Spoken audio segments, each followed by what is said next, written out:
Hey, welcome back to Working Yard with Will.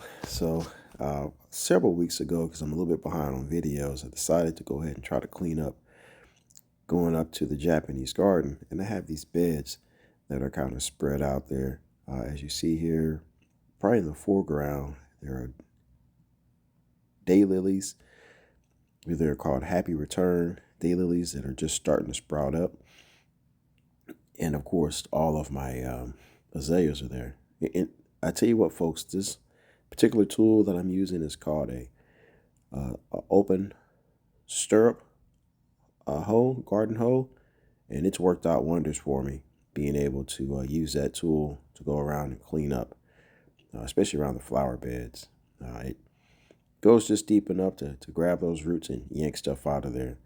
And I find it helpful because I was able to use it in places where I didn't want to stick my hands. Like I still have areas where I'm still struggling with a little bit of poison ivy. And so I keep my gloves on, of course, but I always grab that tool as an option because I just don't want to spray it all the time because sometimes I'm a little bit too close to the roots of other plants and I don't want that product to, damage the other plants. So I try to get in there and yank it out of there. So I'm continuing on, cleaning up the front of this bed. And I really don't know the name of this particular flower that you see me pulling up. It has a bluish color bloom, but it's everywhere in my gardens.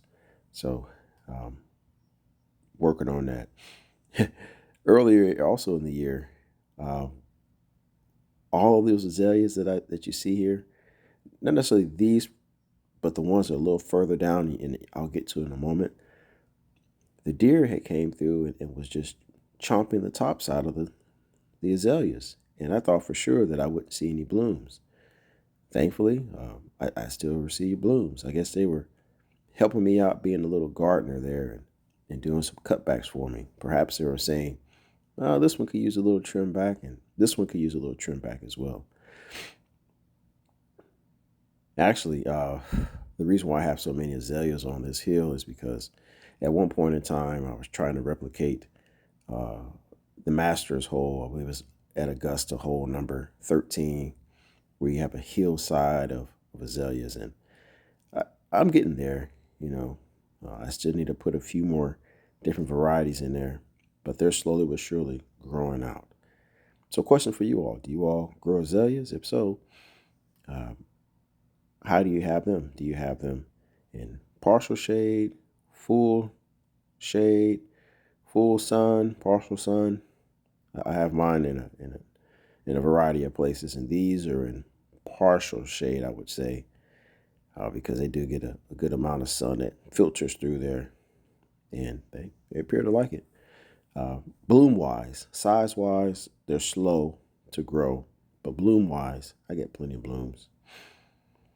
So continuing on, going up the hill here, cleaning up a bit more in between the azalea and this Japanese black pine. Japanese black pine is still in a free form state, as that's what, at least what I'm calling it. Free form meaning I haven't tried to alter the way that it's growing naturally. In time, I do plan on shaping it a bit more to give it a little bit more of a garden tree look, if you will. Here I'm kind of pointing down in this area. This area is, as I mentioned here in the text, it is challenging because, and I actually got to go back up there again this week. It's challenging because I'm trying to grow a ground cover called Pachysandra. In an earlier video, I discussed what Pachysandra looks like when it looks full. And once it's full, it will choke out any other undesirable grasses or weeds that are there. But my issue is, as I'm going through carefully, I still have a little bit of poison ivy in there that I'm dealing with. And so I'm using that corner of that tool to get it out of there and continue to work things out. So this is a process, my process. Every few weeks I go through and kind of clean up these areas and do my best to get in here and clean things up. And on this side, on the entryway going to the actual garden, Same thing continued on. Cleaning up, cleaning up, cleaning up. Trying to keep my pathways clear. So stay tuned. Working Your Yard with Will. This was just a quick 5-minute video on how I do a little bit of a cleanup around the gardens. So we'll see you all in the next one. Working Your Yard with Will.